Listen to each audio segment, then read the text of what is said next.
करोड़ की आबादी थी, मुसलमान कितना था और हिंदू सनातन कितना था।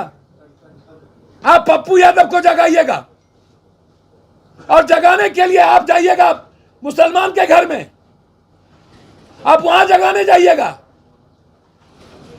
अरे जाइए ना, पाकिस्तान को मिटाइए ना। औकात है तो दाऊद इब्राहिम को लाके फांसी दीजिए ना, क्यों चट्टा नहीं है। बहराइच में भी दंगा हो गया है, वहां भी माहौल खराब। माहौल खराब कौन करता है? नेता ना, जब जब चुनाव आता है तो नेता ही माहौल खराब करते हैं। जब जब चुनाव आते हैं तो नेता खराब करते हैं। नमस्कार, आप देख रहे हैं 4 PM और मैं हूं अभिषेक मिश्रा। देखिए, गिरिराज सिंह केंद्रीय मंत्री और बीजेपी के नेता, उनकी हिंदू स्वाभिमान यात्रा भागलपुर से सीमांचल तक गिरिराज सिंह हिंदू स्वाभिमान यात्रा कर रहे हैं। न सिर्फ ये उनके राजनीतिक विरोधियों को नागवार गुजर रहा है, बल्कि सहयोगी जेडीयू भी बहुत असहज है, नीतीश कुमार भी बहुत असहज हैं। लेकिन सवाल यह है कि नीतीश कुमार असहज होने के अलावा और भी कुछ कर सकते हैं क्या? इस यात्रा को लेकर जेडीयू कोई कड़ा प्रतिकार कर सकती है क्या? तो हालांकि जेडीयू ने मोर्चा खोल रखा है, जेडीयू के प्रवक्ता आईना दिखा रहे हैं गिरिराज सिंह को, लेकिन सबसे बड़ा चैलेंज गिरिराज सिंह को पप्पू यादव ने दिया है। पप्पू यादव पूर्णिया के निर्दलीय सांसद, उन्होंने गिरिराज सिंह को यह चैलेंज दिया है कि मेरी लाश से होकर गुजरेगी अब गिरिराज सिंह की यात्रा। गिरिराज सिंह जो हाथ में त्रिशूल उठाकर चल पड़े हैं, निकल पड़े हैं, तो गिरिराज सिंह को अपनी यात्रा के लिए अब मेरी लाश से गुजरना पड़ेगा। ये चैलेंज पप्पू यादव ने गिरिराज सिंह को दिया है। भारतीय जनता पार्टी को भी खूब सुनाया है और गिरिराज सिंह को नसीहत दी है कि अपने मंत्रालय के काम में दिलचस्पी रखें। गिरिराज सिंह, आज तक उन्होंने किया क्या है? इतने सालों से वो मंत्री हैं। पप्पू यादव की प्रेस कॉन्फ्रेंस का वो अंश सुनिए, वो हिस्सा सुनिए, जिसमें वो गिरिराज सिंह को तगड़ा चैलेंज दे रहे हैं, और इतना तगड़ा चैलेंज कि मेरी लाश पर से ही अब गुजरकर आप अपनी यात्रा पूरी कर पाइएगा। सबसे बड़ी बात, आदरणीय नेता गिरिराज जी 3 मिनिस्ट्री रहे, वो तीनों मिनिस्ट्री में वो लड्डू टाइटर फिश, एक भी काम बिहार में नहीं। आज तक एक काम कोई उसका दिखा दे हमको।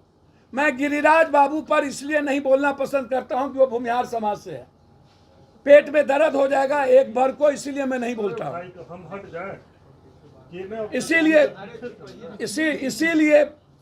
इसीलिए मैं नहीं बोलता हूं।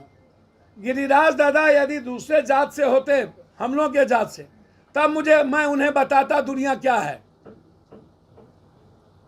आप डरते हैं क्या उस समाज से? भैया, उस समाज की इज्जत करते हैं और जात की और समाज की इज्जत करनी चाहिए किसी भी कीमत पर। पप्पू यादव को भगवान से डर ही नहीं है, खुदा से तो और किससे डर होगा? आपने कहा कि मेरे समाज के होते तो बता देते। मैंने कहा मेरे समाज का यदि इस तरह का नफरत पैदा करता तो हम तब बताते कि नहीं करने देते। लेकिन यदि अभी जो त्रिशूल लेकर के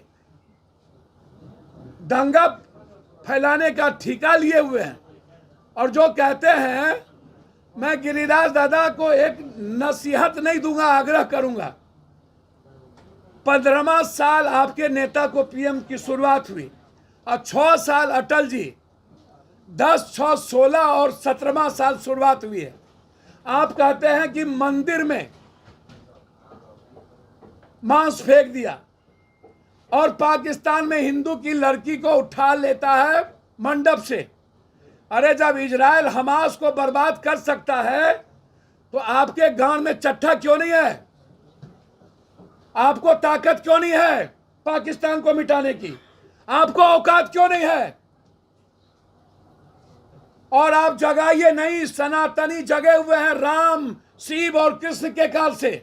आपकी क्या औकात है सनातन को जगाने की? और आप ज्ञान सीख लीजिए गिरिराज जी।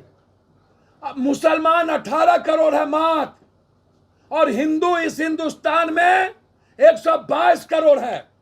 जब हिंदू 200 करोड़ होगा तो मुसलमान 20 करोड़ होगा। नहीं है औकात किसी की सनातन विचारों को चैलेंज करने की। आप सिखाते हैं, आप सिखाइएगा हिंदुस्तान के सनातन को। आपकी क्या औकात है?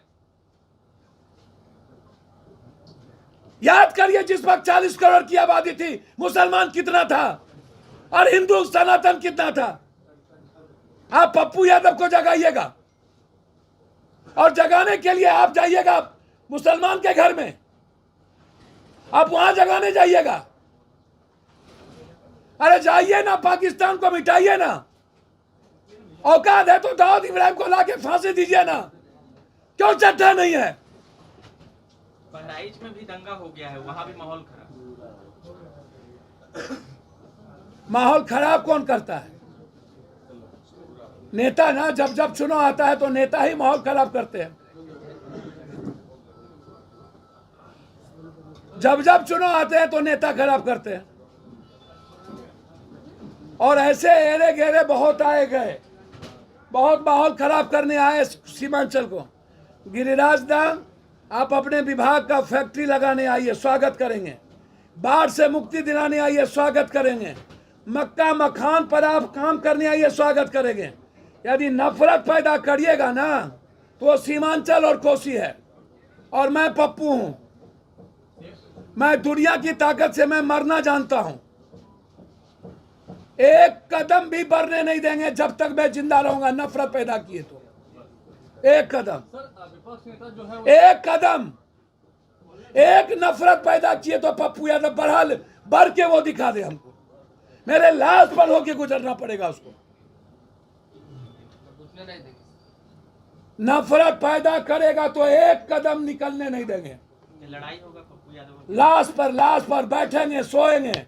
जिसको गुजरना होगा मेरे मौत पर गुजरेगा। लड़ाई किस बात की? डेमोक्रेसी में कोई लड़ाई नहीं। नफरत खत्म करने के लिए कबीर के तरह लड़ने की हिम्मत है मुझ में। यदि इस हिंदुस्तान में किसी को लड़ने की औकात है तो अकेला पप्पू यादव को। त्रिशूल लेके बढ़ रहे हैं।